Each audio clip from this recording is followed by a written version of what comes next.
Soko boy Congo de sage. On a bougé par l'immunité na TV no buka liboko. Boy éclairage à solo. Soin solo ça na Congo de sage. Congo de sage. Joie Congo de sage pour le niveau de sage. Sans une autre Congo de sage te wa sage. Congo de sage ne to na moto ya bino ya biso zali www.congodesage.com. On a hier pendant l'image suka. Paul a son image. Bino tu wana bokosa technologie za wapi. Eza awa papa. Merci à vous, chers internautes, vous qui nous suivez sur le www.congodesage.com. C'est un grand plaisir pour moi, une fois encore de plus, vous recevoir le président du VIP qui est Eddie Dichoueme. Bonjour, président. Bonjour, monsieur Paul Olenga. Quel plaisir avez-vous aujourd'hui de venir visiter le centre Mohamed Ali qui a été conçu en mémoire de Mohamed Ali, le défunt qui venait nous quitter il y a de cela une année passée? Bon, ce sont des moments qu'on appelle des moments, moi je dirais, qui représentent un côté un peu sucré et un côté salé. Hein, parce que nous savons tous que c'est un plaisir de voir un grand artiste, un grand boxeur qui a fait l'honneur du monde et qui a fait aussi l'honneur du Congo. Hein, parce que vous avez vu à l'intérieur, il y a beaucoup d'images du Congo, hein, parce qu'il s'est battu avec Foreman en 1974 au Congo. Mais le côté qui est amer, c'est qu'en voyant ça, nous voyons comment nous sommes reculés au pays. On n'a même pas un endroit pareil, même pas un seul. Et c'est ça qui me rend un peu triste, quoi. Non, on n'a pas un endroit pareil, je ne sais pas. Mohamed Ali, ça fait une année qu'il est mort. Je me souviens, il y a Will Smith qui a voulu tourner le film Mohamed Ali et qui est allé au Congo, mais avec beaucoup de complications, il n'a pas pu tourner le film au Congo. Et ça, c'est un manque à gagner pour le Congo ou je ne sais pas. Qu'est-ce que vous pouvez dire par rapport au comportement de nos dirigeants actuels au Congo? Moi, je suis fatigué d'eux. Vraiment, c'est même plus question de faire un commentaire sur eux. Moi je viens de dire à Congo Succès TV que c'est triste parce que quand on parle du Congo, on ne parle que de choses tristes, des dirigeants, de Kabila, des élections et autres. Mais le Congo, c'est plus que Kabila. Hein? Le Congo, c'est plus que Mobutu, c'est plus que Kengo Adondo, c'est plus que tous ces gens qu'on connaît. Hein, le Congo est un grand pays qui va durer, hein, pour l'éternité. Ces gens vont passer. Ils nous ont pris en otage. Donc moi, je ne peux pas rester ici en tant que politicien, parler de ces gens, parler du présent. Hein, mes enfants, mes grands-enfants ne vont pas vivre dans le présent. Hein, ils vont vivre plus pour le futur. Et c'est pourquoi je ne veux pas paraître un peu hautain ou autre chose, mais ça me fait un peu... Ça me donne un peu de rancœur quand je parle de Kabila. Hein, parce qu'il n'est pas président au Congo. Il est déjà parti. Hein, pourquoi parler de lui? Pourquoi parler de ses dirigeants? Il n'y a pas de parlementaires, il n'y a pas de sénateurs. Ils sont hors mandat. Donc ce sont des bandits, des voyous qui nous dirigent. Alors pourquoi parler d'eux? En tout cas, pourquoi parler d'eux? Si je pourrais revenir, mais vous ne voyez pas que les opposants sont en train d'aider le pouvoir en place, de gérer ou d'atténuer, de consommer le temps. Parce que tout le monde aujourd'hui ne fait que parler des élections. Je ne sais pas. Est-ce qu'on a toujours les soucis des élections ou on passe à d'autres choses? Nous devons nous dire en tant que politiciens d'abord, avant de répondre à votre question, que les élections ne comptent plus en ce moment précis. Si vous avez un mal de tête et que vous avez un arrêt cardiaque, on n'attaque pas le mal de tête. On attaque d'abord la crise cardiaque. Au Congo, la crise cardiaque en ce moment, c'est ces dirigeants qui sont hors mandat. Ils doivent partir avant de parler élection. Je vois ces dirigeants, hein, ces politiciens opposants passer à la télé dire que non, il y aura élection en décembre, ils veulent qu'il y ait élection. Comment voulez-vous avoir élection en décembre s'il n'y a pas encore eu un enrôlement au Kasaï? Le Kasaï, ce sont des grandes provinces.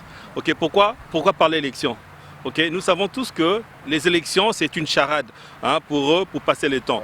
Et ces opposants sont en train de les supporter. Qu'ils le fassent volontairement ou involontairement, ils les supportent.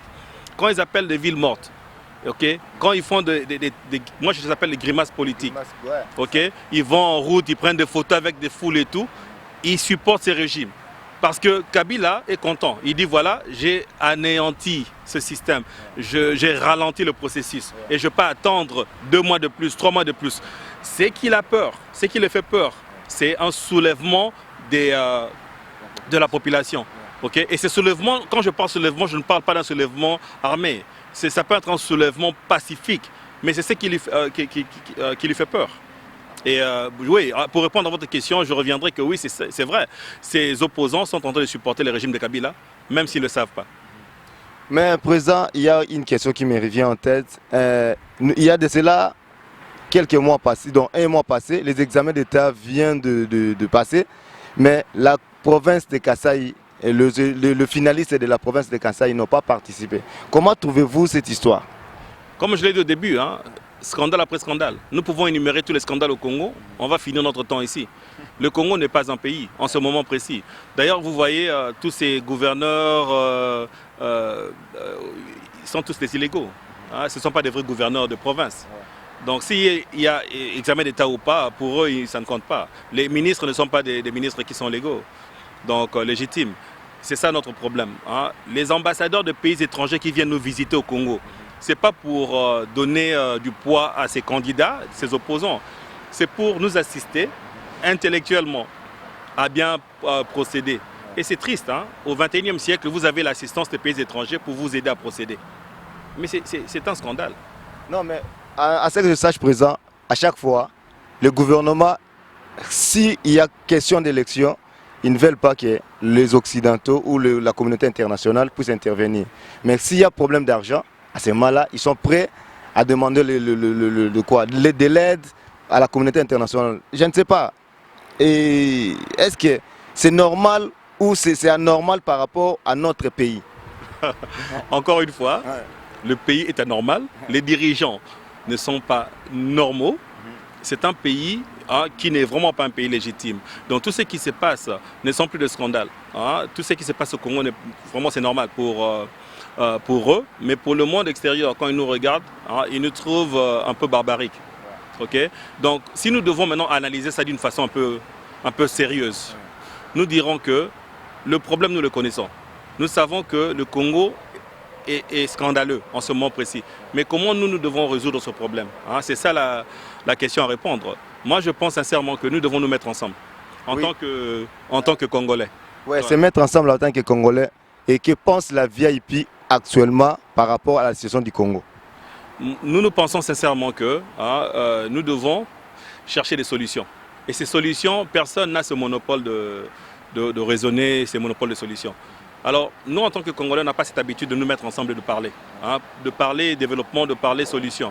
Nous nous mettons ensemble pour applaudir les opposants. Vous voyez un peu, si vous allez dans les fêtes, qu'est-ce que vous voyez? Il y a les gens de l'UDPS à côté qui disent « Ah, Félix, Fachi. » Il y a d'autres qui disent « Ah, Katumbi Yende. » C'est ça notre vie. Mais si vous allez chez les Occidentaux, vous le voyez dans un coin en train de parler solutions. Même s'ils sont opposants. Ils parlent de sujets, ils parlent de, comme vous avez fait, demander des questions sur les impôts, sur les tactiques et stratégies politiques. Nous devons y arriver. Et nous, la VIP, nous pensons ceci. Nous pensons sincèrement que le temps est venu de mettre nos couleurs politiques par terre. Pas dans le sens des rassemblements, parce que le rassemblement, c'est un mouvement politique pour supporter quelques gens que nous connaissons. Okay? Mais dans le sens où il y a des mouvements politiques sans nom, qui se mettent ensemble dans les maisons des gens. En Europe, en Afrique du Sud, partout, où ils parlent du Congo et trouvent des solutions qui peuvent être supportées financièrement et matériellement de l'extérieur du pays parce que le Congo n'a pas assez d'argent. Et c'est ça notre vision. Président, est-ce que vous avez un mot à dire par rapport au nouveau président de la CNSA? Bon, moi je pense que c'est une farce encore une fois. C'est une farce. Okay? Quand vous avez un pays qui est dirigé par des voyous et des bandits, qu'est-ce qui arrive? Ils nomment des semblables. Okay? C'est une farce, mais ça ne fait pas rire. C'est une farce qui ne fait pas rire. C'est une farce qui embête. Parce que moi je dis toujours que notre peuple est fatigué. C'est pourquoi ils montrent leur dévotion en allant dans les rues quand il y a un petit mouvement politique. Aujourd'hui j'ai vu le président de la CNSA à Limité avec une foule de gens autour de lui. Et avant-hier c'était le président du rassemblement. Et il y a l'UNC qui a dit que oh, non, on a fait la même chose. Dites-moi un peu, à quoi bon ça sert de sortir des foules, de prendre des photos avec eux et de rester au même niveau. 15 ans, 20 ans plus tard, le président est toujours là. Il n'y a aucun mot d'ordre, il n'y a aucune action. Et le peuple se fatigue de plus en plus. Le président de la CNSA est pour moi, c'est comme les autres. Un homme qui satisfait les besoins du régime. le président de la CNSA, un homme qui satisfait le besoin du régime. Je ne sais pas, président Eddy Dichweme, je ne peux pas vous prendre assez du temps.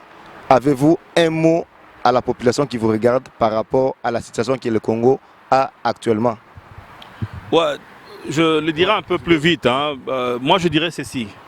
Quand nous disons par exemple que Congolais Botelema, ça devient une chanson qui énerve d'autres, qui fatigue les autres. Parce qu'il n'y a pas de stratégie attachée à cette phrase. Nous savons ça.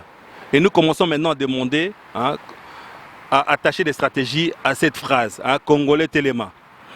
Et ces stratégies ne peuvent venir que des politiciens, hein, de la politique. Parce que le côté social ne travaille pas au Congo. Alors nous, en tant que politiciens, nous demandons quoi? De mettre nos couleurs par terre, sincèrement. Okay? Et de commencer, et on a déjà commencé à le faire, mais nous demandons une plus grande association, pas dans le sens de plateforme, mais dans le sens d'entraînement du peuple, hein, à agir, à sauver son pays. Moi, je vous dirais sincèrement que nous y arriverons. L'impossible n'est pas un mot, hein, qu'on doit laisser comme ça. On vient de voir dans le musée de Mohamed Ali, il y avait une phrase qui avait dit que l'impossible est temporaire. C'est vrai, parce que si on avait dit par exemple en 59 qu'il était possible d'aller à la Lune, les gens auraient dit que non, c'est impossible. Voilà, c'était temporaire. Si on avait dit il y a 400 ans que la télévision était possible, quelqu'un aurait dit que non, c'était impossible. C'était temporaire. Si quelqu'un nous dit aujourd'hui que Kabila ne va pas partir, moi je dis non, c'était temporaire. L'impossible est temporaire. Okay? Si quelqu'un vous dit que le Congo ne va jamais se développer, c'est temporaire. Bottez les mains. Bottez les mains. Merci. En tout cas, merci Bandeko. Boyoki, Moya Souka, ya président Eddy Dichweme. Lèvons-nous, bottez les mains pour que Congo ezwa eloko tozoluka. Je ne sais pas, Bino Olandi Biso, na mwa muke to sali awa interview, oyo amoni eloko ya mabe, en tout cas abenga, olia kende ko loba loba. Oyo amoni ya malamu a retenir pour que lobby change mezala. Nde bozomona que non, l'union fait la force, mais ils ont un désordre. Je suis sûr que j'ai fait une interview avec Congo Success TV, Maître Dona, Toloba Kiboye, que tu as besoin, il y a Kobunda Nanzo Tote. Tu as besoin de Kobunda Namutu, c'est-à-dire force Nabiso Namutu, c'est-à-dire la tête, tu raisonner pour te changer. Le changement est possible et puis rien n'est impossible pour le Congo et à la délivrer et à changement nango bino tolinga biso mingi. Merci na attention pour prêter biso pour na interview oyo et tokutani mbala sima et à plus. Merci. Merci monsieur Paul Olenga.